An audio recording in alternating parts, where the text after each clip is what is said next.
Assalamualaikum warahmatullahi wabarakatuh. Salam dan bahagia. Saya Siti Mufiro, guru SMPN Negeri 1 Cikande, calon guru penggerak Angkatan 9, akan memaparkan filosofi Ki Hajar Dewantara, tugas modul 1.1. Ingarsa sung tulada, ing madya maun karsa, tuturi handayani, yang artinya di depan memberikan contoh yang baik, di tengah memberi semangat, di belakang memberi dorongan. Semboyan Ki Hajar yang mencerminkan kedalaman filosofi pendidikan. Dalam modul 1.1 tentang pemikiran KHD, filosofi pendidikan yang pertama mengartikan pendidikan sebagai tempat persemaian benih-benih kebudayaan dalam masyarakat. Menyadarkan kami sebagai seorang pendidik bahwa guru adalah bisa diibaratkan petani yang benih atau bibitnya adalah siswa. Baik bibit atau benihnya jelek ataupun bagus bisa tumbuh dengan baik jika petani bisa merawatnya dengan baik.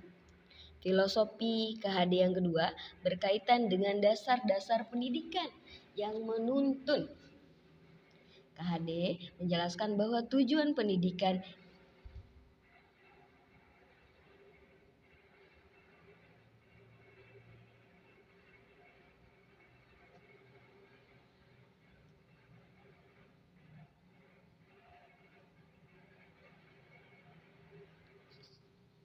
KHD menjelaskan bahwa tujuan pendidikannya itu menuntun segala kodrat yang ada pada anak-anak agar mereka dapat mencapai keselamatan dan kebahagiaan yang setinggi-tingginya, baik sebagai manusia maupun sebagai anggota masyarakat. Selama proses menuntun, anak diberi kebebasan, namun pendidik sebagai pamong dalam memberikan tuntunan dan arahan agar anak tidak kehilangan arah dan membahayakan dirinya. Maka seorang pamong memberikan tuntunan agar anak dapat menemukan kemerdekaannya dalam belajar. Filosofi pendidikan KHD yang ketiga yaitu tentang budi pekerti. Budi pekerti dapat diartikan watak, juga karakter, merupakan perpaduan antara gerak pikiran, perasaan, dan kehendak atau kemauan sehingga menimbulkan tenaga. Proses pendidikan KHD di sini menekankan 3 hal utama, yaitu melatih panca indera, kehalusan budi pekerti, dan kecerdasan.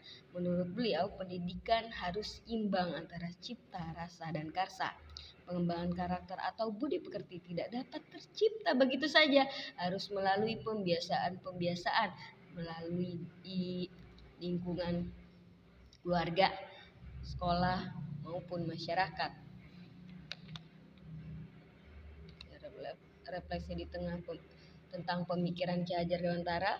Sebelumnya saya mempelajari filosofi pendidikan KHD. Saya percaya bahwa pembelajaran di kelas memerlukan peran guru yang sangat dominan di kelas. Saya percaya bahwa pembelajaran di kelas harus dilaksanakan sesuai tuntunan kurikulum. Tidak peduli murid telah siap menerima materi lanjutan ataupun tidak, melainkan cenderung mengejar materi yang harus dituntaskan dan akhirnya kembali lagi kepada cara terpraktis, yaitu metode ceramah. Setelah saya mempelajari pendidikan KHD, saya berpikir justru sebaliknya.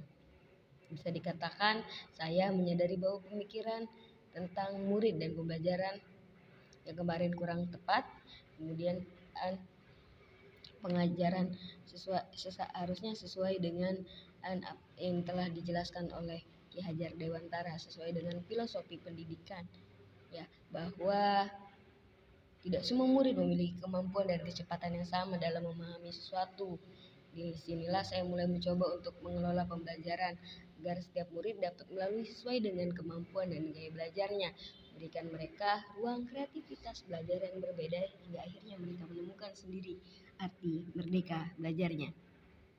Dan penulis juga berubah pikiran. Guru bukanlah sumber utama atau satu-satunya tentang pembelajaran. Disinilah saya mulai mengeksplorasi beberapa sumber informasi yang dapat siswa gunakan. Artinya saya sebagai pamong, saya sebagai seorang pendidik yang menuntun dan mengarahkan segala potensi yang ada pada diri murid menjadi hal yang akan bermanfaat untuk kehidupannya, baik sebagai individu maupun sebagai masyarakat.